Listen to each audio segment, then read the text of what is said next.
शुरुआत करते हैं एशियाई बाजारों की, एक बार चेक ले लेते हैं और आज कमजोरी के साथ कारोबार होता हुआ दिखाई दे रहा है। एसजीएक्स निफ्टी 122 अंक नीचे इस वक्त है।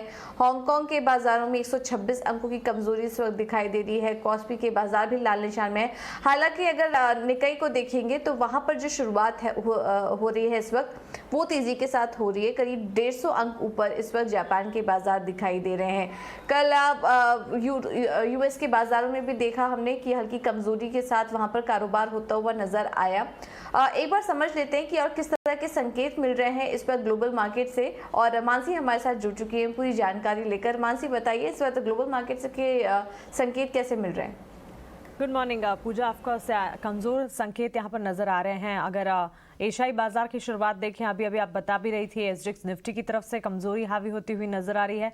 और साथ ही अमेरिकी बाजार में कल शुरुआत अच्छी जरूर होती हुई दिखी, लेकिन उसके ठीक बाद ऑफकोर्स शुरुआत भी अच्छी इसलिए थी क्योंकि वहां पर जो अर्निंग सीजन चल रहा है उसमें कुछ नंबर्स जो हैं काफी पॉजिटिव आते हुए देखने को मिले। लेकिन उसके बाद फिर नंबर्स ही थे जिन्होंने बाजार का मूड बिगाड़ा और बिकवाली के साथ हमने अमेरिकी बाजार में क्लोजिंग देखी। पिछले 2 हफ्तों में डाउ जोन्स की सबसे बड़ी गिरावट जो है कल के ट्रेडिंग सेशन में देखने को मिली। एप्पल की खबर आने के बाद बाजार में गिरावट और ज्यादा बढ़ती हुई देखने को मिली। न्यूज बेस्ड इंपैक्ट कई सारे थे जो कि बाजार को यहाँ पर काफी हद तक इंपैक्ट कर रहे थे। हायरिंग और खर्च कम करने की योजना जो कि एप्पल बना रहा है, ये एक सेंटिमेंट था, एक ट्रिगर था जिसकी वजह से बाजार का सेंटिमेंट जो है एक तरह से कंसर्न्स बिल्टअप करता हुआ दिखा। नतीजों के बाद आईबीएम में 4% की गिरावट देखने को मिली और कैश फ्लो अनुमान जो कंपनी ने घटाया वो एक बड़ा रीजन था जिसके चलते नतीजे जो हैं कमजोर आते हुए दिखे। उसका क्लियर इंपैक्ट था जो कि बाजार पर भी देखने को मिला। ऑफकोर्स कल यूरोपीय बाजार की दोपहर की क्लोजिंग की अगर बात करें, अच्छे ग्लोबल संकेत वहां से आ रहे थे। इनफैक्ट कल शाम अमेरिकी बाजार की शुरुआत तक ये लग रहा था कि अच्छे संकेत यहां पर ग्लोबल सेटअप से देखने को मिलेंगे, लेकिन कारोबार खत्म होते होते ऐसा नहीं हुआ। बिकवाली का दबाव ही अमेरिकी बाजार ने देखा।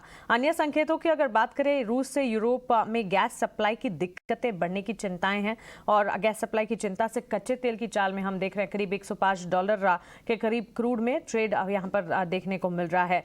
डॉलर में कमजोरी से यहां पर कुछ हद तक क्रूड को सहारा जरूर मिला है, लेकिन इस बीच फेड के फैसले से ठीक पहले हम देख रहे हैं हल्की हल्की तेजी बुलियन मार्केट में भी नजर आ रही है। सोने चांदी की चाल अगर आप देखेंगे, विदेशी बाजार में हरे निशान के साथ ये ट्रेड करते हुए दिख रहे हैं। करेंसी, बॉन्ड और क्रिप्टो की अगर बात करें, डॉलर इंडेक्स जो है वहां पर एक कूलिंग इंपैक्ट है, 107 के आसपास ये ट्रेड कर रहा है। यूएस 10 ईयर बॉन्ड यील्ड 2.98 के लेवल्स पर है। और क्रिप्टो की अगर बात करें, फिर से एक टॉपिंग अप यहां पर होता हुआ दिख रहा है। $22,000 बिटकॉइन जो है ये ट्रेड करता हुआ नजर आ रहा है। तो क्लियरली 20,000 के पार ट्रेड वापस दिख रहे हैं और ईथर में करीब 9% की बढ़त देखने को मिली है। विदेशी बाजार के संकेत फिलहाल कमजोर हैं। देखते हैं एशियाई बाजार एसजीएक्स निफ्टी बाजार को संभाल पाता है या नहीं। बिल्कुल, तो आज देखना होगा कि भारतीय बाजार अपने आप को कितना संभाल पाते हैं कमजोर ग्लोबल संकेतों के चलते। बहुत बहुत शुक्रिया मानसी ये सारी जानकारी देने के लिए।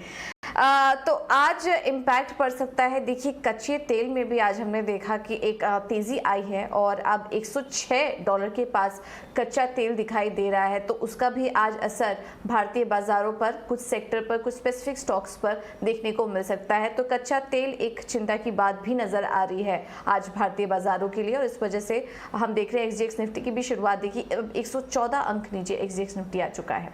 चलिए, आज भारतीय बाजारों में क्या करना चाहिए ये हम समझेंगे, लेकिन सबसे पहले आपको बता देते हैं कि संस्थागत निवेशक कल क्या करके गए हैं। कल सारे जो आंकड़े नजर आ रहे हैं वो पॉजिटिव ही हैं। खरीदारी के यहाँ पर आंकड़े नजर आ रहे हैं, तो यहाँ से तो जो संकेत मिल रहे हैं वो फिलहाल पॉजिटिव हैं।